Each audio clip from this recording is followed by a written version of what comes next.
Hey everyone, today we're starting our South Bali adventure with a ferry ride from Nusa Penida to Kuta. This will be our last stop in Bali, and we can't wait to make the most out of these 2 days. For the ferry ride, you can either go to the port and book your tickets, or for best deals, you can book them online through Klook or other websites. We paid around 1100 per person for our ferry rides. In Kutta, we stayed at Bakungsari Resort and Spa. This was pretty close to the airport, and we purposefully wanted to do that because we had an early morning flight after 2 days. And this was a very cheap deal that we had booked from India. It only costed us about some 2500 to 3000 per night. And I highly recommend this resort. Once we checked in, we set out on foot to explore Kuta, and our first stop was at Serenity Cafe Bali.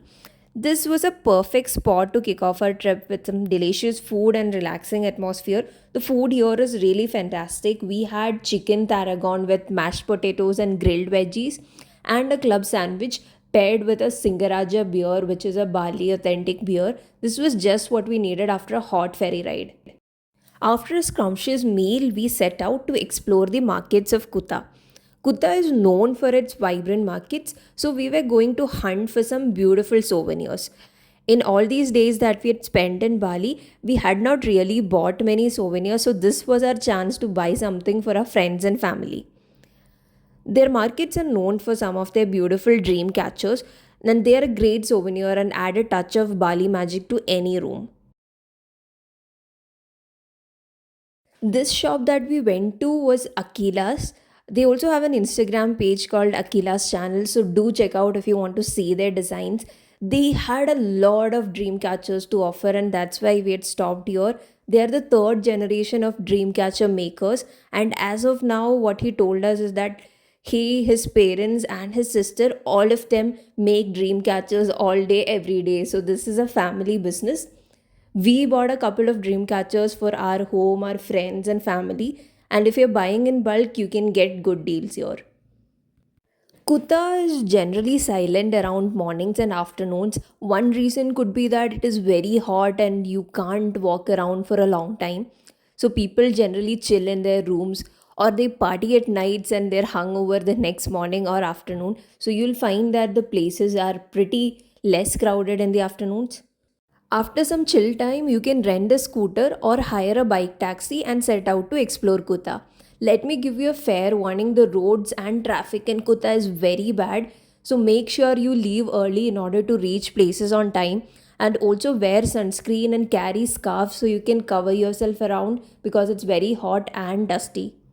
Our first stop was the Tanalot temple. This temple is located about 20 kilometers from Kuta, and a bike ride can take anywhere between 1.5 to 2 hours. The entry fee is 75,000 IDR per person, and do not forget to factor in about 5,000 IDR for parking. There is a famous myth around Tanalot temple. Legends say that a princess who was about to get married visits the temple with a prince, and at the last moment prince broke the promise and ran away. The princess got really angry and cursed the land, which is Tanalot, and it is said that all unmarried couple who visit this place, their relationship will break in 6 months. It is just a superstitious story, but this is a curse that is well known in Bali. Tanalot is absolutely stunning at sunset. The views are breathtaking and it's a perfect place to soak in the beauty of Bali. You'll see that there will be a lot of cafes lined up where you can sit, relax, and see the sunsets. To end our first day in South Bali, we went to Finn's Beach Club, which is the world's best beach club and is located in Canggu. The entry is free of cost and it is a fantastic spot to unwind with some great music, delicious cocktails, and a view that is hard to beat. Finn's is open every day from 10 a.m. and parties go on until midnight.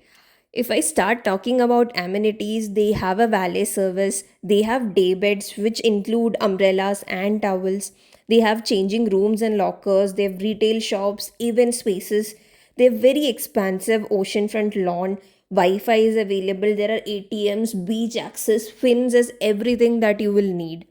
They also have 3 pools, 10 bars, 2 swim up bars, some 7 kitchens, and 3 party restaurants.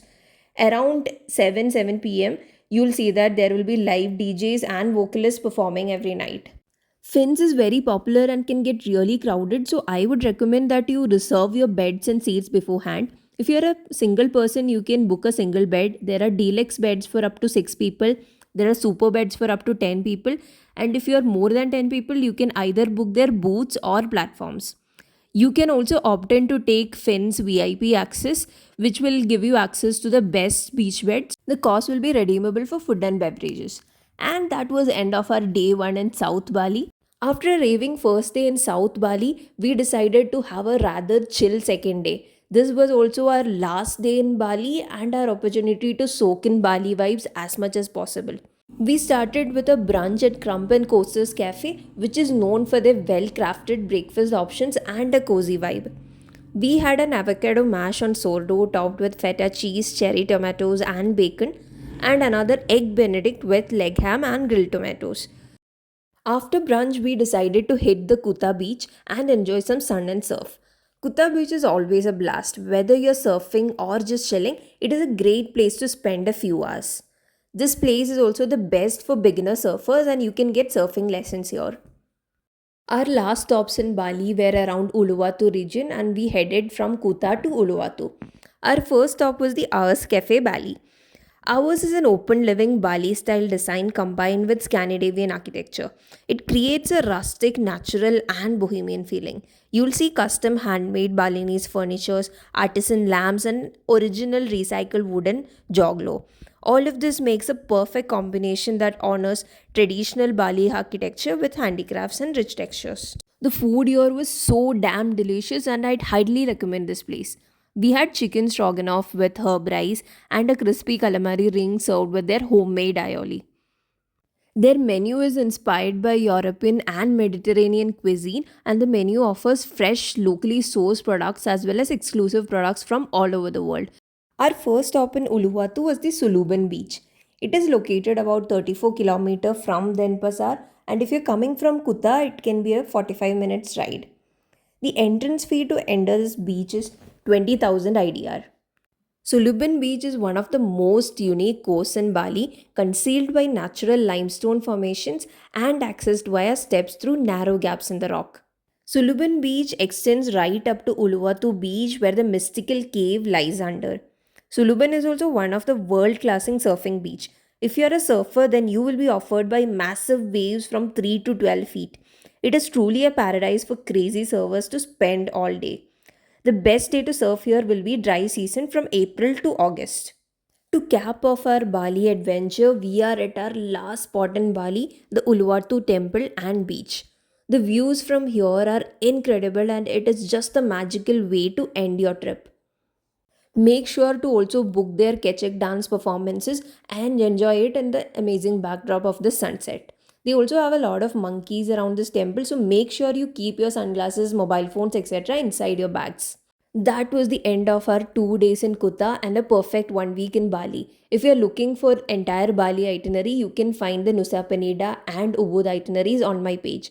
If you have enjoyed these video, please do like, drop a comment and subscribe to Mrs. Explorer for more travel content.